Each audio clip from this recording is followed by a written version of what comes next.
tudo bem? Estamos de volta aqui com o programa Pontuando.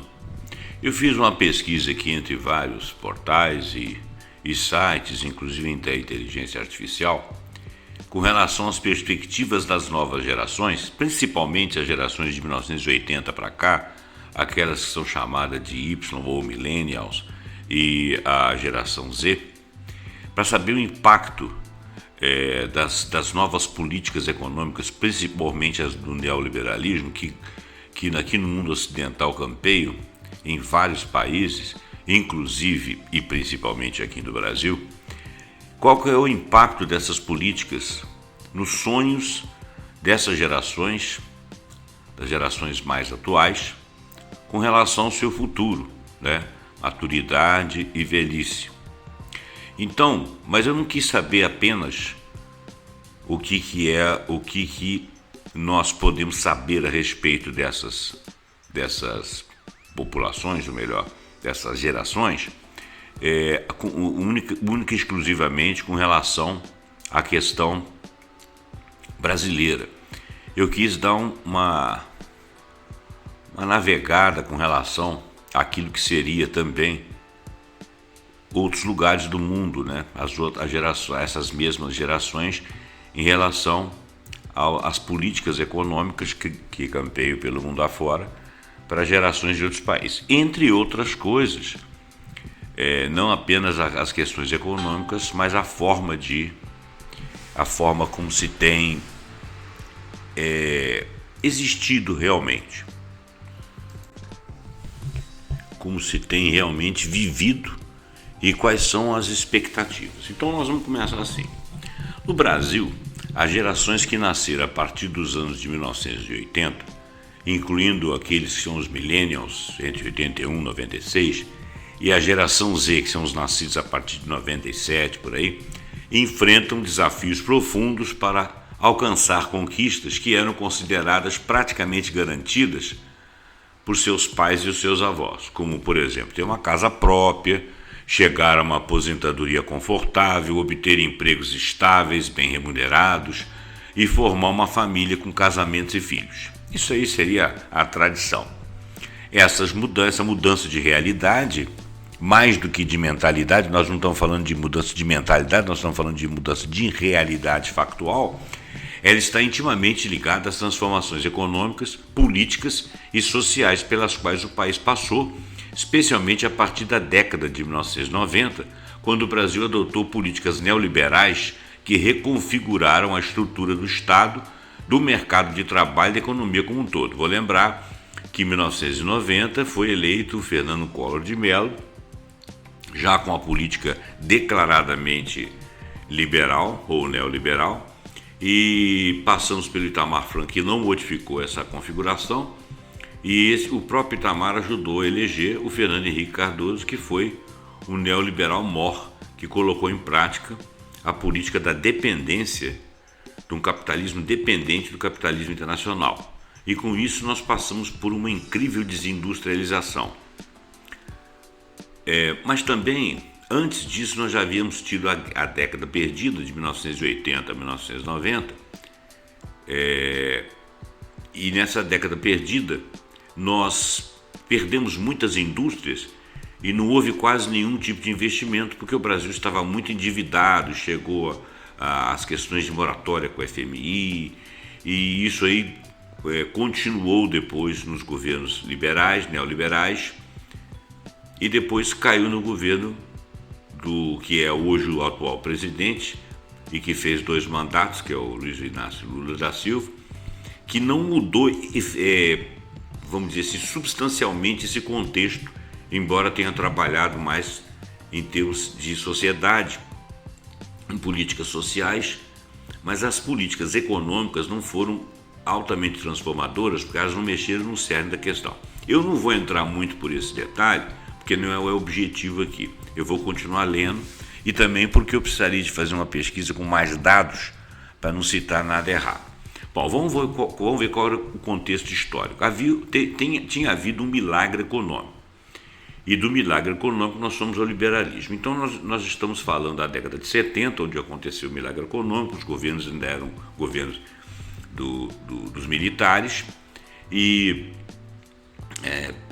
depois chegamos ao governo do Tancredo, que acabou sendo o governo do Sarney, e logo depois nós entramos no neoliberalismo. Então, mais ou menos isso é para quem estudou história. Então vamos lá. Para entender a crise de perspectiva das gerações mais jovens, é preciso olhar para um contexto histórico do Brasil. Nas décadas de 1960 e 70, durante o regime militar, o país viveu o chamado milagre econômico, um período de crescimento acelerado, industrialização e expansão da classe média. Nesta época, muitas famílias conseguiram adquirir casa própria, garantir empregos estáveis, construir uma base para uma aposentadoria confortável. A geração que viveu esse período, os pais e os avós dos millennials e agora da geração Z, desfrutou ou desfrutaram uma relativa estabilidade econômica e políticas públicas que, embora concentradoras de renda, isso é uma verdade, o salário mínimo não era grandes coisas, ele foi caindo, mas ele tinha algum poder e permitiu a ascensão social para uma parcela significativa da população, uma parcela essa que a gente pode falar que foi a intermediária, a parcela, o rico sempre foi rico, porque tinha herança, essa parcela intermediária foi a classe média, as classes médias. As classes mais baixas continuaram num sofrimento relativo, porque os seus salários não tiveram grandes ganhos, mas foram perdendo. Bom, vamos continuar. No entanto, a partir de 1980, o cenário começou a mudar. A crise da dívida externa, essa dívida externa ela foi adquirida exatamente para que fosse efetivado aqui o tal milagre econômico, que nós trabalhamos o tempo todo com investimentos em indústria de base aqui no Brasil, não resta dúvida, mas fizeram isso com base na poupança externa, ou seja, com dinheiro emprestado. Esse dinheiro depois eles arbitravam juros cada vez maiores e nós começamos a entrar em períodos de inadimplência. Então a crise da dívida externa e a hiperinflação e a estagnação econômica marcaram a década perdida. Tiveram também crise do petróleo, tiveram uma série de outras coisas que teriam que justificar por que aconteceu a estagnação econômica, motivado pelo pagamento dos juros da dívida e dos juros da dívida ao FMI, pago em dólar, né? Então você tinha que vender muita coisa aqui de dentro para jogar lá para fora. O valor do câmbio teria que ser desvalorizado para que a gente pudesse vender, né?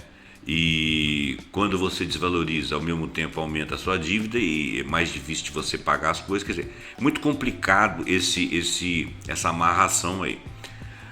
Bom, vamos continuar. Nos anos 1990, o Brasil adotou políticas neoliberais influenciadas pelo consenso de Washington, que no papel de Estado, que incluíram abertura comercial, desregulamentação econômica, privatizações, redução do papel do Estado na economia. Então, o consenso de Washington influía com políticas que determinavam abertura comercial, desregulamentação econômica, privatizações e redução do papel do Estado na economia. Essa abertura comercial seria aquela abertura assim, que você preferia importar do que fabricar aqui para exportar. Quer dizer, você abrir para o mercado interno, baixar tarifas, manter tarifas baixas para que o mercado externo entrasse aqui dentro e vendesse aqui. Com isso nós vimos nos desindustrializando, comprando produtos acabados e vendendo commodities. Isso aí dá uma relação de compra em que você depende sempre de captar dólar para poder satisfazer as suas necessidades aqui dentro, já que você não produz produtos acabados com valor agregado. Então você perde o valor agregado, você começa a vender, virar um país extrativista. E é exatamente essa situação que nós estamos nos encontrando nesse momento. Isso veio de gringolando daí para frente. Nós mudamos a política de substituição de importações para a substituição para exportações, né? Exportamos. Nós não substituímos mais a importação, ou seja, nós não produzimos aqui para não ter de importar. Nós modificamos essa política e passamos a importar sim e exportar commodities, ou seja, fabricar dólares para poder comprar produtos acabados com valor agregado, o que começou a ficar caro para a nossa economia. Desregulamentação econômica, privatização que era sempre dito como necessidade de fazer caixa e parar de gastar dinheiro e parar de investir em chamados elefantes brancos aqui de dentro, né?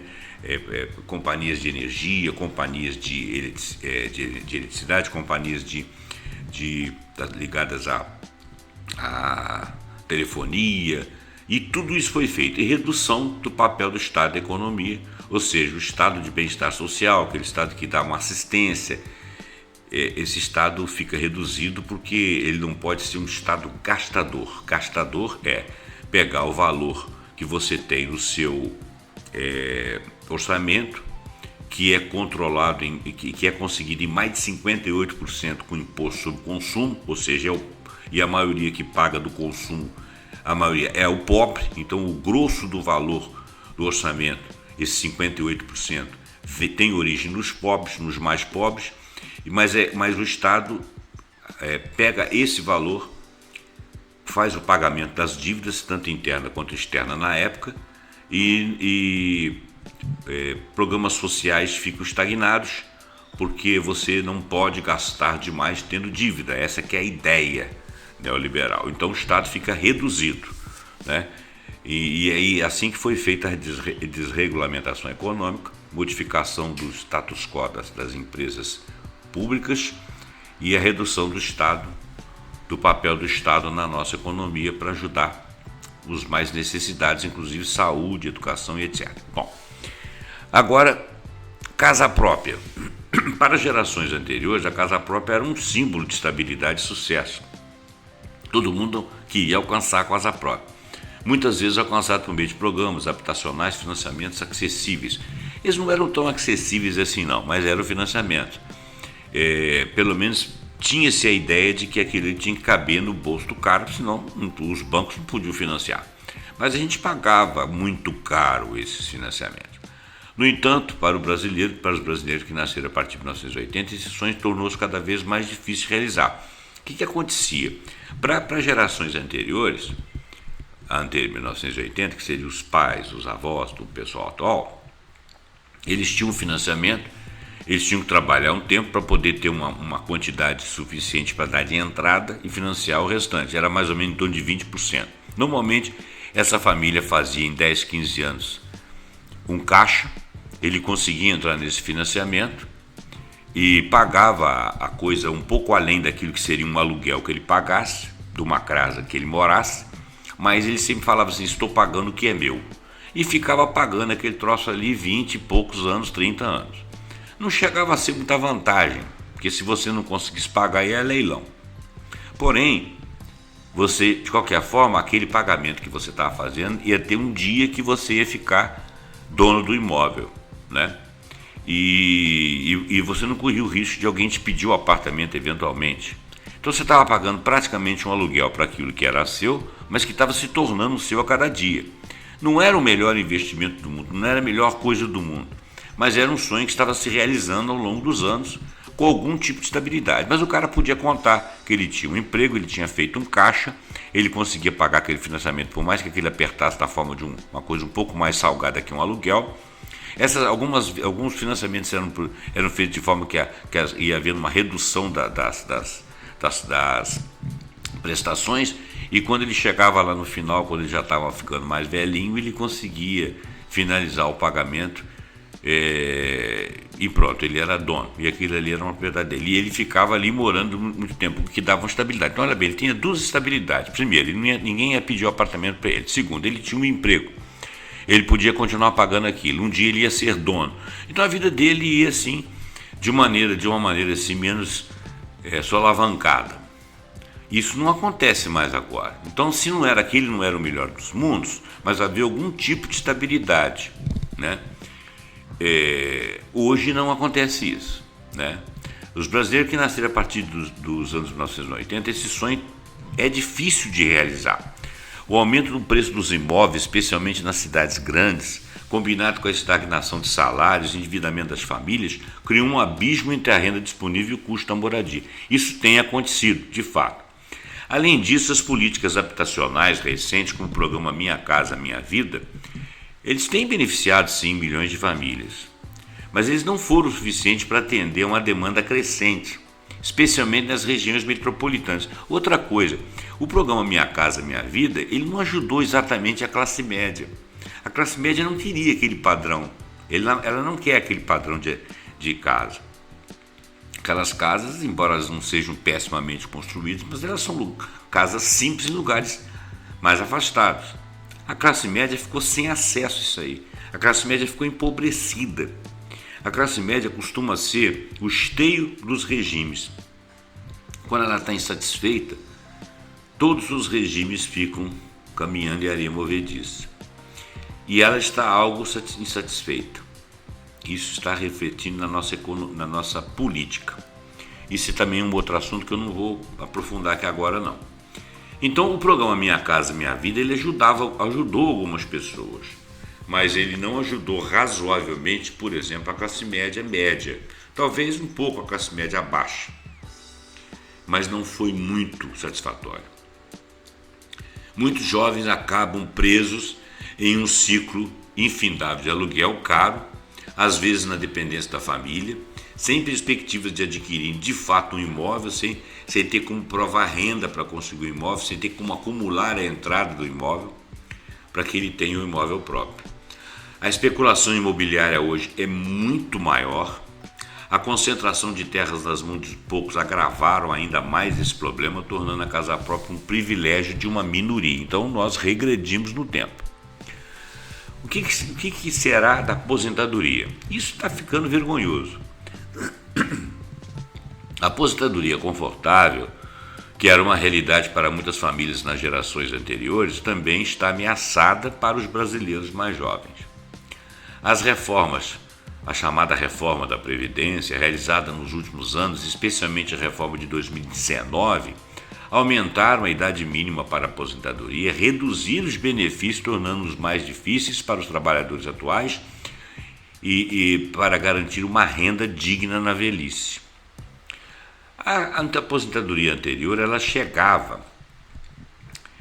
se depreciava ao longo do tempo, mas ela chegava, ela estava chegando. Ela não foi melhorada, ela foi piorada com a estagnação econômica, com a piora das condições políticas e econômicas no nosso país. Fizeram a reforma da Previdência à guisa de que a sociedade estaria envelhecendo, nós teríamos menos jovens para poder estar trabalhando e garantir a aposentadoria ou a inatividade dos mais velhos, conforme era uma equação antiga, em que o pessoal que estava pagou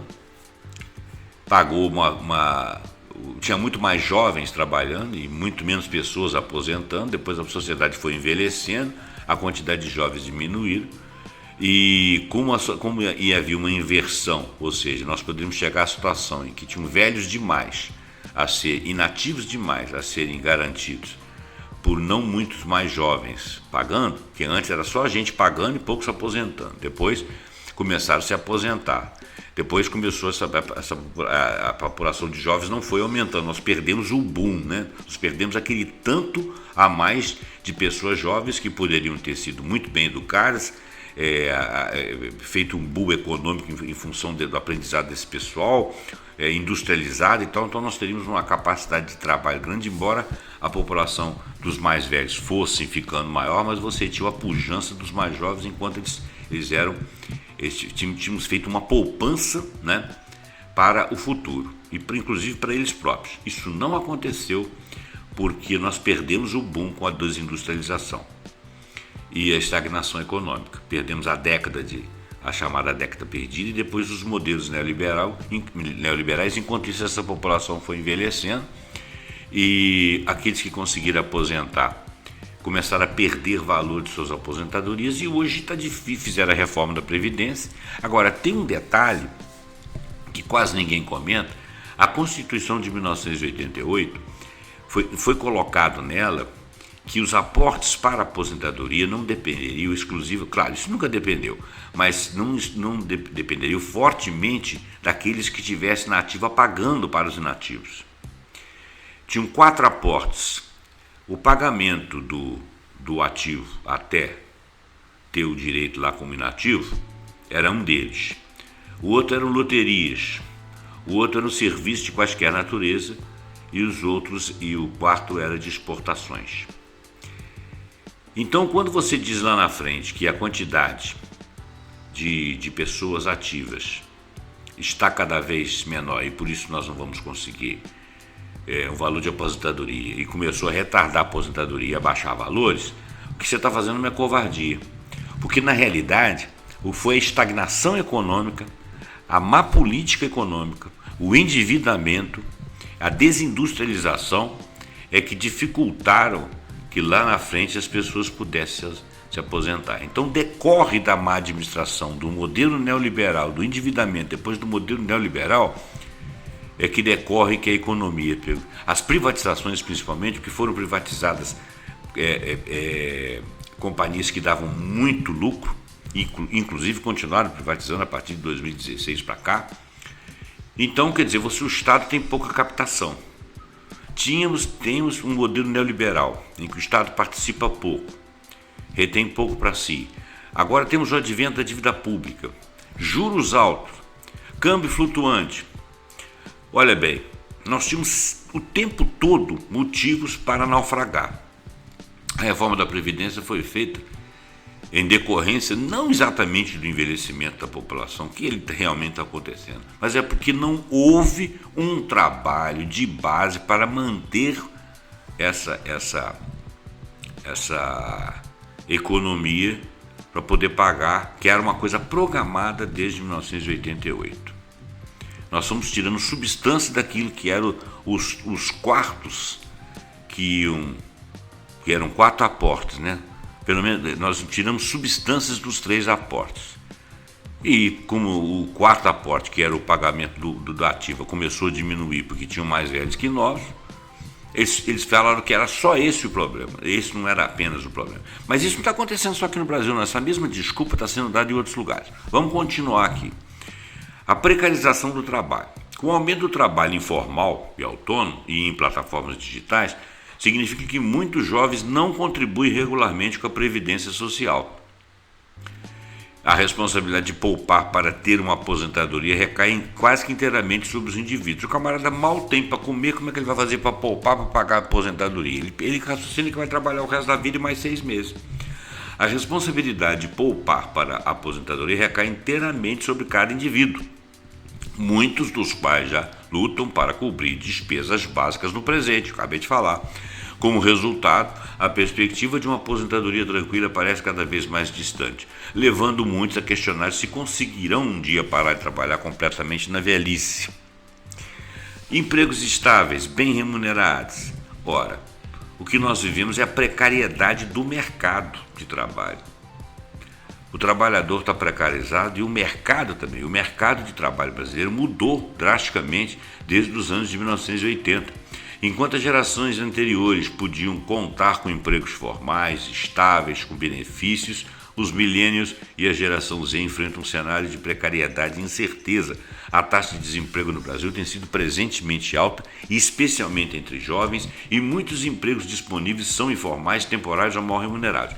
Inclusive, há 10 anos atrás, ou um pouco mais, há uns 12 anos atrás, nós chegamos à taxa de menos de 5,6% de desemprego. Aquela taxa, ela já não era uma taxa verdadeira. O que eu quero dizer com isso? As pessoas não se diziam desempregadas quando se fazia uma pesquisa, porque elas estavam exercendo algum tipo de atividade e tendo seu ganho. Mas elas não estavam formalmente empregadas, elas não estavam estavelmente empregadas. Isso foi piorando de maneira avassaladora de 10 anos para cá, com as reformas neoliberais que foram se aprofundando. Hoje, por exemplo, nós estamos com um pouquinho de atividade econômica um pouco melhor. As pessoas estão novamente dizendo que não estão desempregadas, mas elas não estão estáveis e não estão necessariamente pagando previdência e não estão necessariamente vivendo tranquilamente. Tem pessoas que já desistiram de estudar para ter ocupações formais em alguns lugares que não existem, porque nós não temos indústria, nós temos só serviços que mudam de cara, mudam de dono, avassaladoramente, modificam. As pessoas não têm estabilidade para nada, então a maior parte das pessoas vive de bico, com má formação e sem capacidade de se equilibrar em bons empregos. Essa é a política neoliberal, né? Então, nós temos muito poucos disponíveis empregos formais. A maioria deles são temporários e são mal remunerados. E alguns são precarizados, como por exemplo a uberização. Principalmente dos que têm pouca base de estudo, pouca formação. Então, se esse cara que está lá no Uber, se esse cara que está lá na bicicleta entregando, na moto, se esse cara que está fazendo entrega, esse cara que está trabalhando em plataforma lá, para ganhar não sei quanto, para fazer isso assim, um serviço esquisito lá, se esse cara não se declara desempregado porque tem alguma atividade econômica, isso é uma mentira histórica que nós estamos vivendo. Eu acho que em 10 anos a coisa só piorou. Agora tem um pouco mais de atividade econômica devido ao governo atual, mas não tem sido satisfatório. Esse pessoal também não está pagando previdência e o futuro vai ser, continuamos com más perspectivas para o futuro. Esse governo andou falando em industrialização. Tudo bem, está buscando muito investimento para cá. Tudo bem. Japão, China, foi em vários lugares para conseguir investimento. Conseguiu alguns investimentos, inclusive companhias europeias. Agora eu digo o seguinte, se nós não partirmos, destinou 300 bilhões em 4 anos para a industrialização do Brasil. É muito pouco. Quando a taxa Selic sobe 1%, nós pagamos 70 bilhões só de juros em um ano. Quando ela sobe para 1%. Mais de 50% da nossa dívida pública é paga com o dinheiro do orçamento. O nosso dinheiro do orçamento é 46%, de 42% a 46% destinado a pagamento da dívida pública. A dívida pública é um dinheiro de poupança de grandes poupadores que não entra no cômputo das indústrias, que não é investida em fábrica e serviços, em nada. É um dinheiro que é ganho, simplesmente o governo usa essa poupança.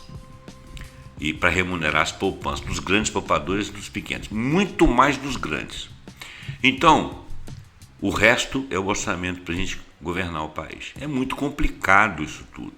Nós estamos patinando, nós ainda não saímos do lugar. Por quê? Nós ainda vivemos um modelo neoliberal. Esse arcabouço fiscal aí do atual ministro da Fazenda, ele é muito pouco diferente do governo anterior, que era bem mais austero. Esse quer gastar mais, mas não está conseguindo gastar, até porque não tem sobras. Então, nós estamos ainda vivendo governos neoliberais, com uma pressão muito grande dos neoliberais aqui dentro, ditando regras. Eles comandam as mídias, eles comandam as plataformas, eles estão o tempo todo pressionando. E eles agora têm o Banco Central Independente, que independente do presidente ter sido o atual, indicado pelo nosso presidente atual da República, ele não vai fazer diferente, porque ele acende vela mesmo, é para o mercado. É o mercado que comanda. Eu não vejo perspectiva. A adoção de políticas neoliberais como a flexibilização das leis trabalhistas, nós tivemos uma reforma trabalhista de 2017, contribuiu para a precarização do trabalho com a redução de direitos e a expansão de contratos temporários e terceirizados. Olha só. Então o camarada se diz trabalhando, mas ele está trabalhando em empregos pouco estáveis. Como é que esse cara compra uma casa? Como é que esse cara junta dinheiro para dar entrada? Como é que esse cara vai garantir que ele vai ter dinheiro para prestação? Ele está mudando de casa, de emprego toda hora, mesmo quando ele se diz que não está desempregado. Então, se nós temos um pouco mais de pleno emprego e de pleno trabalho na atualidade, pleno emprego como antigamente, há 30, 40 anos atrás, nós não temos. Além disso, a automação é outro fantasma. A digitalização tem eliminado muitos empregos tradicionais, especialmente em setores industriais e também setores de serviços. Para jovens, isso significa menos oportunidade de construir uma carreira estável e bem remunerada, o que impacta diretamente sua capacidade de planejar o futuro. Agora, como é que esse cara faz para casar? Ele não casa. Não tem como garantir ele ou ela. Não tem como garantir uma vida em família. Não tem como garantir um filho ou dois. Ou quando casa não tem filho. Ou quando casa para que dois não ocupem cada um uma casa. Os dois não ocupar uma só por estarem casados. É a única forma. Casamentos vai sendo adiado, ou pelo menos adiado os filhos, abrindo mão das tradições. A instabilidade econômica e a falta de perspectivas também afetam as decisões pessoais das gerações mais jovens, como, por exemplo, casar e ter filhos. Enquanto as gerações anteriores tendiam a se casar e formar famílias mais cedo, os millennials e a geração Z estão adiando essas decisões ou optando por não seguir esses caminhos tradicionais. É claro que existem outras influências na sociedade, além das econômicas, que reforçam o fato das pessoas não quererem trabalhar, não quererem casar, porque, por exemplo, muitas mulheres querem construir carreira, tanto aqui quanto lá fora. Então elas vão postergando o momento de ter o primeiro filho. Às vezes não consegue construir uma carreira ou constrói uma carreira picotada, onde não existe uma estabilidade. Ela não se sente segura de parar a vida dela, confiar no consórcio, ou seja, na pessoa que está casada com ele, para a criação do filho, para que amanhã ela volte ao mercado de trabalho já defasada. E essa criança está ali. Sem contar que ela perde a capacidade individual dela de construir a sua própria carreira. É muito complicado, gente, né? Então esse é um outro problema. Então o modus operandi de uma sociedade atual, com a liberação da mulher, com a independência da mulher, com a tendência da mulher e querer construir carreira, mas principalmente também pelo individualismo das pessoas. As pessoas hoje são mais dedicadas a si mesmas. Os próprios homens não se vê às vezes casados, obrigados com filho, com obrigações de filho. Eles querem de vez em quando parar de trabalhar, sair, dar uma passeada em algum outro lugar. A geração parece que mudou um pouco de mentalidade. Então não é só uma questão financeira, não. Nós estamos falando da questão financeira, mas ela não é a única questão econômica, não é a única questão. Mas vamos voltar aqui. Com relação à questão financeira, os custos associados à criação de filhos, por exemplo, ainda tem mais essa, educação, saúde, moradia, tornam a perspectiva de ter uma família menos viável para muitos jovens. Além disso, a incerteza financeira e a falta de empregos estáveis fazem com que muitos adiem casamento ou optem por uniões informais, que às vezes não dão filhos e que às vezes se desfazem. Então a taxa de natalidade do Brasil vem caindo consistentemente, refletindo as dificuldades enfrentadas pelas novas gerações. Então, olha bem, o que seria então um futuro?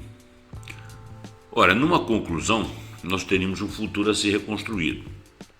A falta de perspectiva das gerações brasileiras que nasceram a partir de 1980, que seriam os Y ou millennials e o Z, é um reflexo das escolhas políticas e econômicas feitas nas últimas décadas, infelizmente, pelos seus pais e pelos seus avós. Especialmente, não necessariamente pelos seus pais e seus avós, mas pelos políticos, né, que teriam a idade de seus pais e de seus avós.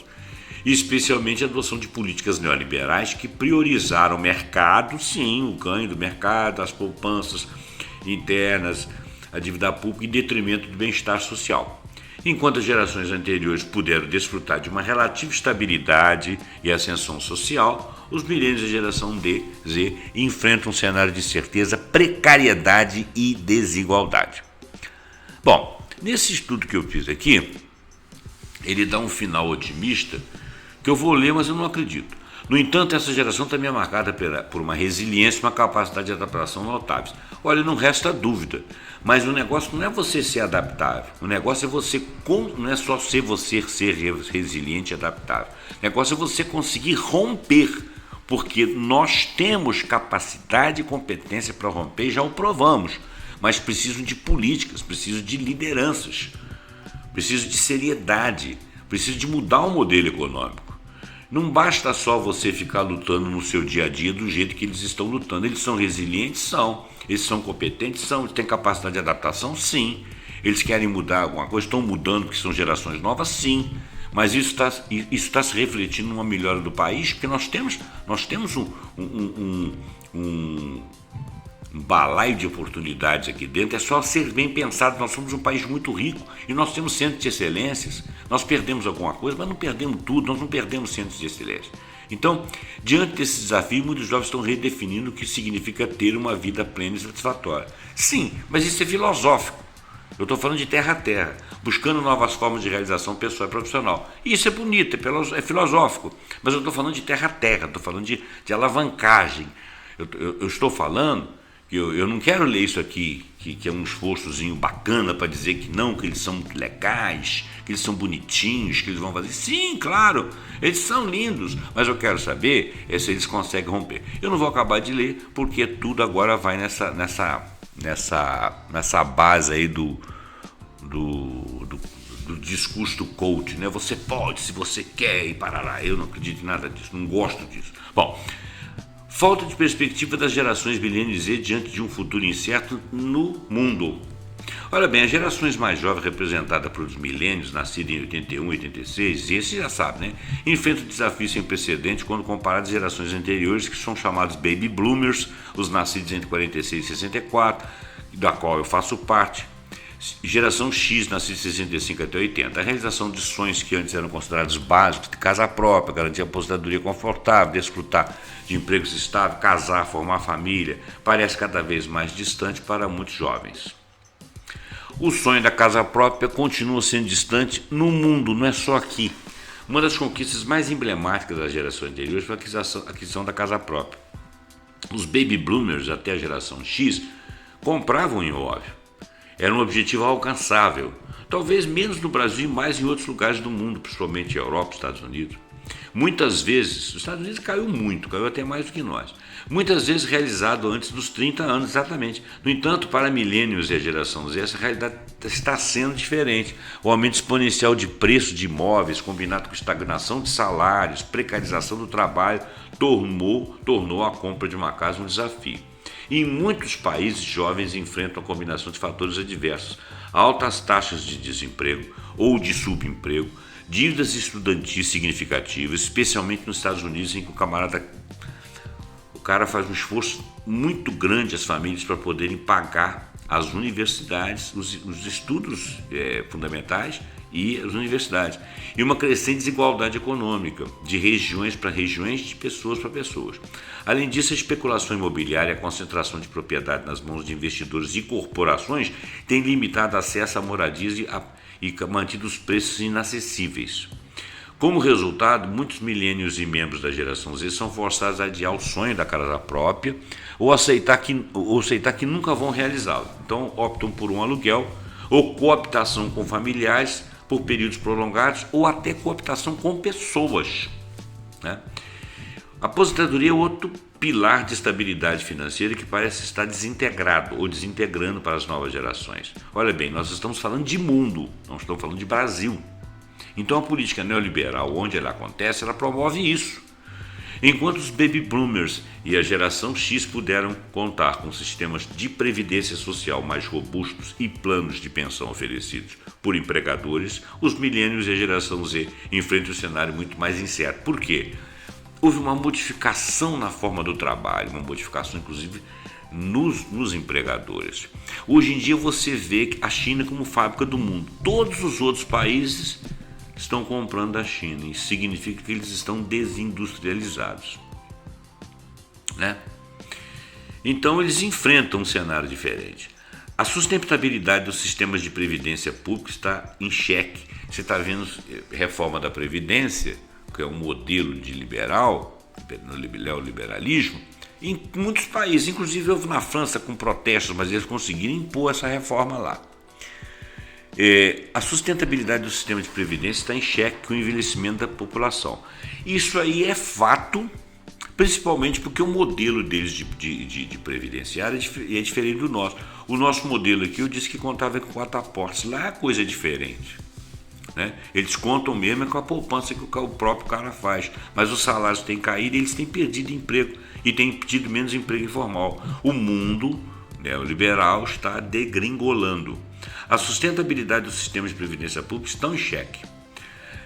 Está havendo uma diminuição brutal da taxa de natalidade, principalmente nos países centrais. Países como, por exemplo, a Espanha estão com menos de 1% de reposição. Países do norte estão com 1,1%. A França está com 1,3%. Quer dizer, os seus nacionais não se reproduzem. As famílias não fazem, cada casal não fazem um filho, fazem menos de um filho por uma quantidade de casais. Como é que você vai ter jovens ativos pagando pelos inativos? Com que empregos, com que salários, com que estabilidade, né? Isso tudo coloca em dúvida a capacidade desses sistemas de prover benefícios adequados no futuro. Bom, mudanças no mercado. O mercado mudou muito. Mesmo no exterior, aumentou o trabalho informal, o trabalho autônomo. O autônomo, ele se ocupa menos de si, ele se cuida menos. E ele trabalha muito em plataformas digitais também. Significa que muitos jovens não têm acesso a planos de previdência privada e nem acesso a contribuições patronais, ou seja, das empresas. A responsabilidade também das reformas, trabalhistas que ocorreram mundo afora, desobriga as empresas de pagarem muitas coisas. Negocia-se isso aí. A responsabilidade de poupar para a aposentadoria recai sobre o indivíduo, como acontece aqui no Brasil. Então, como resultado, a perspectiva de aposentadoria confortável também é distante lá fora. Também lá estão tendo reforma da Previdência. Empregos estáveis, precariedade do trabalho, graças aqui e lá fora também. Estabilidade do emprego outorga uma característica marcante das gerações anteriores, é uma raridade nos milênios e na geração Z. A globalização, a automação, a revolução digital transformaram profundamente o mercado de trabalho, eliminando muitos empregos tradicionais, criando novos tipos de ocupações que são fluidas, muitas delas caracterizadas por precariedade, pela falta de benefícios e que mudam constantemente e às vezes desaparecem no piscar de olhos.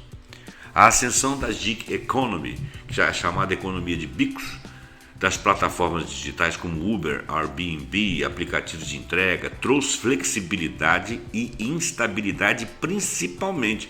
Muitos jovens trabalham como freelancers temporários ou em empregos de meio período, sem garantias de direitos trabalhistas básicos, como férias remuneradas, licença médica ou contribuições previdenciárias. Além disso, a competição global por empregos, a exigência de qualificações cada vez mais específicas vem dificultando a entrada e a permanência no mercado de trabalho, porque essas pessoas sequer conseguem estudar, quanto mais conseguem qualificações, quanto mais específicas.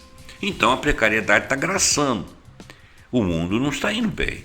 O mundo ocidental, Essa precariedade tem impacto profundo sobre a vida do jovem, que muitas vezes adiam decisões como casar, ter filhos, comprar casa, que eles não têm certeza financeira. A ideia da carreira linear e estável comum em gerações anteriores desapareceu. Hoje é quase anacrônico imaginar isso. Então, adiado casamento e filhos, A perspectiva das novas gerações é adiamento ou às vezes a renúncia ao casamento e a renúncia à formação de família, enquanto os baby boomers geração X tendem a se casar e ter filhos mais cedo, inclusive mais ou menos antes dos 30 anos, os milênios e a geração Z postergam essas decisões, optam por não seguir caminhos tradicionais e morar compartilhadamente, As razões para isso são múltiplas, nós já falamos: estabilidade financeira, dificuldade de alcançar a independência econômica, fazer uma poupança para poder começar a comprar uma casa, às vezes até um carro que o cara precisa para trabalhar, torna o casamento e a criação de filhos inviável. Além disso, o custo associado à educação, saúde e moradia torna a perspectiva de filhos decisão financeiramente arriscada para jovens. Lembrando que aqui no Brasil nós ainda temos as faculdades públicas. No exterior você não tem. Na maior parte dos países, as faculdades, inclusive as boas faculdades, elas são para poucos. E está ficando para cada vez menos pessoas. Então, as taxas de natalidade estão em declínio, eu já falei sobre isso. Além disso, há uma mudança cultural em curso, então já é uma questão de sociedade. As novas gerações, elas valorizam muito o individualismo, ou seja, a liberdade individual, realização pessoal, exploração de oportunidades profissionais diversificadas e educacionais também. Às vezes o cara muda de ideia, muda de profissão, muda de país, muda de estado. O casamento e a paternidade e maternidade, embora desejados às vezes muito longínquamente por alguns, não são mais vistos como etapas obrigatórias da vida adulta. Por quê? Existe uma visão muito individualista. Conclusão: nós temos aqui também, ele está dizendo, em reconstruir um futuro. Aí ele fala a falta de perspectivas das novas gerações em relação a conquistas que eram consideradas básicas por seus pais e avós, reflete uma mudança profunda na estrutura econômica e social. Millennials e membros da geração Z enfrentam um mundo marcado pela incerteza, pela precariedade, pela desigualdade, um dos pilares tradicionais da estabilidade, casa própria, aposentadoria, emprego estável, casamento e filhos, parecem cada vez mais inalcançáveis. E, portanto, isso aí será, com certeza, uma marca dessas gerações, uma modificação na sociedade por questões sociais, pessoais, políticas e econômicas. A geração também é marcada pela resiliência e capacidade de adaptação. Aí vem aquele coachismo, né? Não vou ler, porque eu não acho que é por aí, tá? Ele fala aqui, a luta por mudanças estruturais com reformas no mercado de trabalho, políticas habitacionais mais justas, sistema de previdência sustentável também ganha força, indicando que o futuro pode ser reconstruído de maneira mais inclusiva e equitativa. Eu, sinceramente, não tenho visto esse movimento orgânico no mundo. Ao contrário, eu acho que as pessoas politicamente estão dispersas, elas estão procurando lideranças fortes, inclusive algumas autoritárias, estão caindo para a direita achando que isso aí é a solução e a coisa está para piorar. Bom, gente, eu vou optar aqui por não caminhar muito nesse porque senão eu vou acabar falando mais do que eu falei. Que eu já falei até agora. Eu agradeço a você estar aqui. Gostaria que vocês deixassem o comentário de vocês sobre o que você pensa. Se você gostou do vídeo, passa esse vídeo podcast para frente, deixe seu like, assine o meu canal, aperte o sininho para você ser avisado quando eu tiver um novo vídeo, um novo podcast aqui no prelo do meu canal, tá? Muito obrigado e até o próximo programa pontuando com algum assunto que nós acharmos efetivamente muito interessante, tá bom? Muito obrigado, até lá.